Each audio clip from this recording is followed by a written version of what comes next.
अस्सलाम वालेकुम जी। वालेकुम अस्सलाम। सर जी क्या नाम ਤੁਹਾਡਾ? मोहम्मद इरफान चौधरी।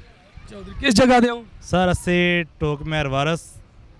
ਤਾਂ ਇਹ ਅੱਜ ਕਿੱਧਰ ਆਏ ਹੋ? सर जी दादा ना मेला सी सुनिया तो बड़ा प्यारा जिहा व्यू बने तो इंशाल्लाह प्रोग्राम शुरू हो सी हुण तकरीबन 10-15 मिनट लग सन तो इंशाल्लाह तुसां भी आओ संगी दोस्त जिहड़े आओ तो बड़ा मज़ा आसी तुहानूं। ਤਾਂ ਕਿਹੜੀ ਚੀਜ਼ ਨਾਲ ਸ਼ੌਕ ਰੱਖਦੇ ਹੋ? ਵੈਸੇ ਪੱਥਰਾਂ ਨਾਲ ਖਾੜਾ ਵੀ ਹੋਇਆ ਤੇ ਦਾਨਾਂ ਨਾਲ ਵੀ ਹੈ। मेरा शौक है जिहड़ा बस पत्थर ना खड़ा ज़्यादातर है, ਠੀਕ ਹੈ। पत्थर का ज़्यादा वजन मैं तुसां नाल शौकीन हाँ, इस चीज़ का बहुत शौकीन हाँ मैं आपूं तो 2 मन क्लीयर किए अलहमदुलिल्लाह तो अगू बस थोड़े जी ब्रेक लगी है। ਨਾਲ ਕੋਈ ਸੰਗੀ ਦੋਸਤ ਵੀ ਆਏ? बस मेरे संगी दोस्त आए नाब काफ़ी सारे ते नाल काफ़ी मेहमान भी बैठे ने तक साढ़े ਤਾਂ ਕਿਸ ਟਾਈਮ ਆਏ ਹੋ ਜੀ? सर होनी तकरीबन घंटा सर होया ਯਾਨੀ ਕਿ ਤੁਸੀਂ ਇੰਤਜ਼ਾਰ ਕਰਸੋ ਜਿੰਨੀ ਦੇਰ ਤੱਕ ਰਾਸ਼ਾ ਸ਼ੁਰੂ ਨਹੀਂ ਹੋਵੇ इंशाल्लाह ਮੁਕੰਮਲ ਤੱਕ ਜਾਣਾ। कमल तक जाना है। अस्सलाम वालेकुम जी। जी वालेकुम सलाम जी। ਇਹ ਜਨਾਬ ਅੱਜ ਕਿੱਧਰ ਆਏ ਹੋ? जनाब असम्बली आए हैं जी। ਤਾਂ ਕਿਹੜੀ ਵਜ੍ਹਾ ਤੋਂ ਆਏ ਹੋ ਜੀ? जी दादा नहीं वजह तो आए हैं जनाब। ਇਹ ਦੱਸੋ ਵੀ ਪੱਥਰਾਂ ਨਾਲ ਖਾੜਾ ਵੀ ਹੋਇਆ ਤਾਂ ਹੁਣ ਜਨਾਬ ਦਾਨਾਂ ਨਾਲ ਖਰਾਬ ਹੈ ਤਾਂ ਕਿਹੜੀ ਚੀਜ਼ ਨਾਲ ਸ਼ੌਕ ਰੱਖਦੇ ਹੋ? दोवां चीज़ों का शौक रखने हैं जी। ਤਾਂ ਕਿਸ ਟਾਈਮ ਆਏ ਹੋ? घंटा डेढ़ हो गया जनाब। ਤੁਸੀਂ ਨਾਲ ਕੋਈ ਸੰਗੀ ਵੀ ਆਏ? जी जी संगी दोस्त भी आए। ਕਿਹੜਾ ਗ੍ਰਾਂ ਦੱਸਿਆ ਜੀ? टोक सूबा जी। ਮੁਕੰਮਲ ਨਾਂ ਤੁਹਾਡਾ? मोहम्मद ज़हीर जी। ਜ਼ਹੀਰ ਸਾਹਿਬ। ਸਰ ਜੀ ਕੀ ਨਾਂ ਤੁਹਾਡਾ? चौधरी इमरान असम्बली। ਇਹ ਦੱਸੋ ਸਰ ਸੰਭਲੀ ਤੋਂ ਆਏ ਹੋ? ਇਸੇ ਗ੍ਰਾਂ ਨੇ ਹੋ ਤਾਂ ਇਹ ਇਸ ਕਿਉਂ ਬੈਠੇ ਹੋ तो ਪੈ? असा अल्हम्दुलिल्लाह जी मेला हो रहा है, चौधरी ज़रीफ साहब कर रहे हैं मेला, साढ़े महफल हो रही है बाकायदा। यानी कि दाना ना करा तो ये शौक रखने हो या खसूसी तामन कर रहे हो? सर शौक भी रखने हैं तो खसूसी तावन भी कर रहे हैं। तो ये असम्बली सारी तकरीबन हाफिज शरीफ साहब नाल तामन कर रही है, तुम कल्ले कर रहे हो? सर पूरी असम्बली बिल्कुल मिलजुल के असा बहुत अच्छा इंसान है और इसने तो असा बड़े खुश हाँ और बहुत अच्छा काम कर रहा है। ये दसो भाई लंगर शंगर किता ने? बहुत ज़बरदस्त लंगर तो पत्थर न खाड़ा पत्थर ना खड़ा ही होया महफल है ये बाकायदा।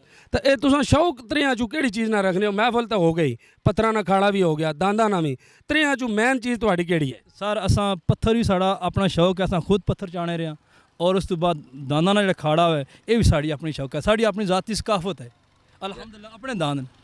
तुसाने को नामी ग्रामी दांद है जिसना ना कोई होगा है? जी आपने ज़रीफ साहब ने दान जड़ा उन्होंने दांद है असम्बली ने? असम्बली में दान है और नामी दान है अल्हम्दुलिल्लाह बहुत अच्छा दान है।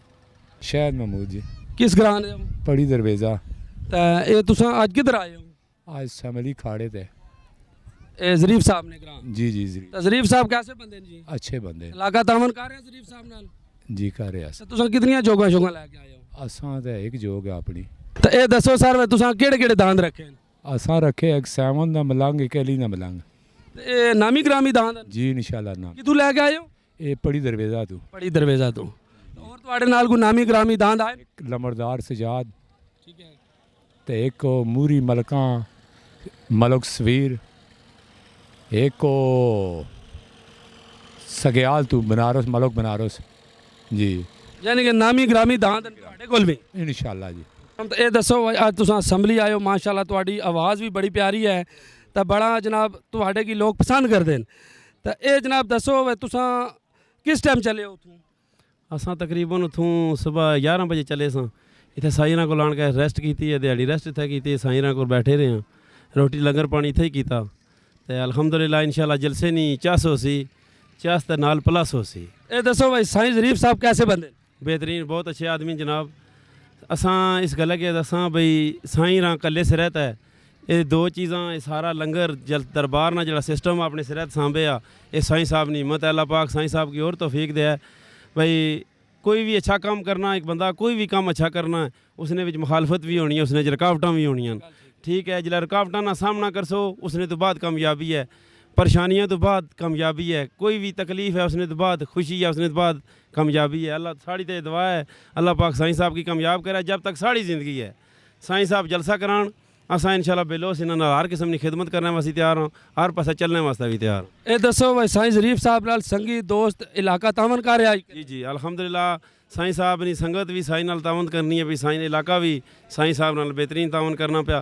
ये दरबार ना काम है सालों साल की ड्यूटी है और उस साईं ना ये उन्हें आख्या कि मैं जब तक हमारी ज़िंदगी है इंशाल्लाह ये सिस्टम में चलना रहे। इतना पत्थर ना खाड़ा होया तो क्लियर पत्थर कितना होया? इतना जनाब आखिरी 4 मन वट्टा चाण होया तो माशाल्लाह बेहतरीन शुगल होया जनाब अल्हम्दुलिल्लाह। तुसा जनाब कदे अपना तारफ करा दो मुकम्मल? सर बंदा नचीज़ ना नाम आसफ है, खराली घर है, तकरीबन मसाले तो बुगदा नहीं लैन तो 16-18 साल तू बुगदा नहीं लैन मुनसलिक रहे हैं, 4 तो 5 साल असां इस दाना दी फील्ड च जलसा अपना ज़ाती असां करान लगे हाँ। सालों साल असां खराली अपना ज़ाती जलसा कराने दाना ना। अलहमदुलिल्लाह दूए महीने नी 28 तरीक होया सी जलसा इस साल। ते इस सकाफत च आ गए हुण इस अनाउंसमेंट नाल इन्हां संगियां दोस्तां नाल बहन उठने इस तरह ना होया लगाओ है तो अपना एक शौक है भाई ये चलो कोई भी बंदा है उसने अपना एक शौक होना। तो अलहमदुलिल्लाह असां इंशाल्लाह अपनी खलूसे दिल नाल अपनी ड्यूटी करने हाँ। अल्लाह पाक तुसें खुश रखे। ते साढ़े भाई जनाब इमरान डीजे अल्लाह पाक इन्हां की भी खुश रखे जनाब। तुसां दी बड़ी कोशिश है बड़ी काविश है। अल्लाह जनाब तुहाडी कोशिश काविश ने कबूल करे। बहुत शुक्रिया। खुश रखे जनाब मेहरबानी। अस्सलाम वालेकुम। वालेकुम सलाम। ਕੀ ਨਾਂ ਤੁਹਾਡਾ ਸਰ? शेर अफजल ना ਤੇ ਕਿੱਥੋਂ ਆਏ ਹੋ? टोक लास तो ਲਾਸ ਤੋਂ। जी ਤੇ ਕਿਹੜੀ ਚੀਜ਼ ਨਾਲ ਸ਼ੌਕ ਰੱਖਦੇ ਹੋ? ਪੱਥਰਾਂ ਨਾਲ ਖਾੜਾ ਵੀ ਹੋਇਆ ਤੇ ਦਾਂਦਾਂ ਨਾਲ ਵੀ ਆਇਆ। ਤੁਹਾਡਾ ਸ਼ੌਕ ਕਿਹੜਾ ਹੈ? दोवां चीज़ां ना शौक है जनाब। ਦੋਵਾਂ ਚੀਜ਼ਾਂ ਨਾਲ ਸ਼ੌਕ ਹੈ। ਤੇ ਕਿਸ ਟਾਈਮ ਆਏ ਹੋ? तकरीबन 1:30 बजे ਤੇ ਲੰਗਰ ਸ਼ੰਗਰ ਕੀਤਾ ਨੇ? लंगर तक गए हैं पर हाजरी लवाई है वापस आ गए लंगर असा कर का। अस्सलाम वालेकुम जी। वालेकुम सलाम। ਕੀ ਨਾਂ ਤੁਹਾਡਾ ਸਰ? खलील अहमद सर ਕਿੱਥੋਂ ਆਏ ਹੋ ਜੀ? टोक बाबा याद तो ਤੇ ਕਿਹੜੀ ਚੀਜ਼ ਨਾਲ ਸ਼ੌਕ ਰੱਖਦੇ ਹੋ? ਪੱਥਰਾਂ ਨਾਲ ਖਾੜਾ ਵੀ ਸੀ ਤੇ ਦਾਂਦਾਂ ਨਾਲ ਵੀ ਆਇਆ ਤੇ ਕਿਹੜਾ ਸ਼ੌਕ ਰੱਖਦੇ ਹੋ? पत्थरा नामी ते दाना नामी सर। ਬਾਬਾ ਜੀ ਕਿੱਥੋਂ ਆਏ ਹੋ? ਸਰੂੜੀਓ ਆਏ ਹਾਂ ਜੀ। ਤੇ ਇਹ ਦੱਸੋ ਬਈ ਧੁੱਪੇ ਬੈਠੇ ਹੋ ਖੈਰ ਦੇ ਅੱਜ ਕਿਉਂ ਬੈਠੇ ਹੋ? ਇਹ ਜਲਸੇ ਤੇ ਆਏ ਹਾਂ ਜੀ ਦਾਣਾ ਦਾਂਦਾਂ ਨੇ ਤੇ ਵੱਟੇ ਨਾਲ ਸ਼ੌਕ ਕਿਉਂ ਰੱਖਣੇ? ਰੱਖਣੇ ਆ ਸ਼ੌਕ ਬਟਾ ਤੱਕਿਆ ਤੇ ਵੱਟਾ ਤੱਕ ਹੈ। ਜੀ ਹਾਂ ਅੱਛਾ ਚਾਹਿਆ ਤੇ ਹੁਣ ਤੁਸੀਂ ਦਾਨ ਤੱਕ ਦਾਨ ਤੱਕਣੇ ਜੀ ਤੇ ਤੁਸੀਂ ਗ੍ਰਾਂ ਕਿਹੜਾ ਸਰੂਲਾ ਗਰਾਂ ਤੇ ਆਏ ਸੰਭਲੀ ਹੋ? ਜੀ ਸ਼ਮਲੀ ਆਏ वालेकुम सलाम जी। ਸਰ ਜੀ ਕੀ ਨਾਂ ਤੁਹਾਡਾ? मोहम्मद आजम जी। ਕਿੱਥੇ ਕਾਰਨ ਤੁਹਾਡੇ? संभली जी। ਇਹ ਦੱਸੋ ਬਈ ਅੱਜ ਕਿੱਥੇ ਬੈਠੇ ਹੋ? संभली जी। ਕਿਹੜੀ ਵਜ੍ਹਾ ਤੋਂ ਬੈਠੇ ਹੋ? दाना न खाड़ा हुआ है। ਤੇ ਵੱਟਿਆਂ ਨਾਲ ਸ਼ੌਕ ਰੱਖਣੇ ਹੋ ਜਾਂ ਦਾਨਾਂ ਨਾਲ? दाना नहीं बटिया ने जी। ਤੇ ਕਿ ਲਾਏ ਹੋ? बटे ने खाड़ा हो गया जी। वो तकिया हुआ है ते चंगा बट्टा चाया ने 3 मान ते 10 सिर बट्टा चाया ने। ਤੇ ਸਾਈਂ ਜ਼ਰੀਫ ਸਾਹਿਬ कैसा बंदोबस्त ਕੀਤੇ ਆ? बहुत अच्छा कीता ने जी। ਤੇ ਸੰਭਲੀ ਵਾਲਿਆਂ ਨੇ ਤਾਮਨ ਕੀਤਾ? बिल्कुल ताउन कीता जी। ਕੀ ਹਾਲ ਹੈ ਜਨਾਬ? ਬਹੁਤ ਅੱਛੇ ਠੀਕ ਠਾਕ ਇਹ ਦੱਸੋ ਬਈ ਅੱਜ ਕਿੱਧਰ ਬੈਠੇ ਹੋ? ਅੱਜ ਜਨਾਬ ਸਾਈਂ ਜ਼ਰੀਫ ਰੰਗ ਨਿਕਾ ਜਿਹਾ ਖਾੜਾ ਕਰਾਇਆ ਬਹੁਤ ਬੜਾ ਸੋਹਣਾ ਉਲਸ ਕਰਾਇਆ ਨੇ ਜਿਸ ਵਿੱਚ ਬੁਗਦਰ ਵੀ ਹੋਇਆ ਬੜੇ ਅੱਛੇ ਨਾਮੀ ਬੱਚੇ ਆਏ ਤੇ ਹੁਣ ਦਾਣਾ ਨਾਲ ਖਾੜਾ ਵੀ ਤੇ ਇਹ ਕਿਹੜੀ ਜਗ੍ਹਾ ਤੇ ਬੈਠੇ ਹੋ? ਅਸੀਂ ਜੀ ਖਾਸ ਸੰਭਲੀ ਬੈਠੇ ਹਾਂ। ਸੰਭਲੀ ਸਰੂਲਾ। ਜੀ ਜੀ ਸੰਭਲੀ ਇਹ ਤੁਸੀਂ ਦਾਂਦਾਂ ਕੀ ਪਸੰਦ ਕਰਨੇ ਹੋ ਜਾਂ ਵੱਟੇ ਕੀ? ਨਾ ਜੀ ਅਸਾਂ ਬਚਪਨ ਆਪਣੇ ਪਿਓ ਦਾਦੇ ਜਿਹੜੇ ਸਨ ਉਹ ਵੀ ਦਾਣਾ ਹੀ ਪਸੰਦ ਕਰਦੇ। ਤੇ ਕੀ ਨਾਂ ਤੁਸੀਂ ਨਾ? ਮੁਹੰਮਦ ਅਫਜ਼ਲ। अस्सलाम वालेकुम जी। वाह किस चीज़ का नहीं पता इधर क्या ਤੇ ਇਹ ਦੱਸੋ ਸਰ ਕਿੱਥੇ ਘਰ ਨੇ ਤੁਹਾਡੇ? कार मेरे संभली सरूला ਤੇ ਅੱਜ ਇੱਥੇ ਆਏ ਹੋ ਤੇ ਖੈਰ ਹੈ ਇੱਥੇ ਕਿਉਂ ਆਏ ਹੋ? इतना खाड़ा ना जी दाना ना ਤੁਸੀਂ ਦਾਂਦਾਂ ਨਾਲ ਖਾੜਾ ਸ਼ੌਕ ਰੱਖਨੇ ਹੋ ਜਾਂ ਪੱਥਰਾਂ ਨਾਲ ਖਾੜਾ? सर दोए दोए ਤੇ ਤੁਸੀਂ ਸੰਭਲੀ ਨੇ ਹੋ? जा जा। अस्सलाम वालेकुम जी। वालेकुम सलाम। ਸਰ ਕਿਹੜਾ ਗ੍ਰਾਂ ਤੁਹਾਡਾ? टोकटा अली ਟਾਲੀਆਂ ਟੋਕਾ ਰਹੇ ਹੋ ਤੇ ਕੀ ਨਾਂ ਤੁਹਾਡਾ? अली अहमद। ਤੇ ਅੱਜ ਜਨਾਬ ਤੁਸੀਂ ਸੰਭਲੀ ਆਏ ਹੋ ਤਾਂ ਕਿਹੜਾ ਸ਼ੌਕ ਰੱਖਨੇ ਹੋ ਤੁਸੀਂ? ਅਸੀਂ ਸਾਰਾ ਸ਼ੌਕ ਰੱਖ ਮਤਲਬ ਦਾਂਦਾਂ ਨਾਲ? ਦਾਨਾ ਨਾ ਵੱਟੇ ਨਾ ਕੌਡੀ ਨਾ ਸਾਰਾ ਸ਼ੌਕ। ਕਿਸ ਟਾਈਮ ਆਏ ਹੋ? ਅਸੀਂ ਹੁਣ ਹੀ ਬਸ 10 ਮਿੰਟ ਹੋਏ ਪਹੁੰਚੇ ਹਾਂ।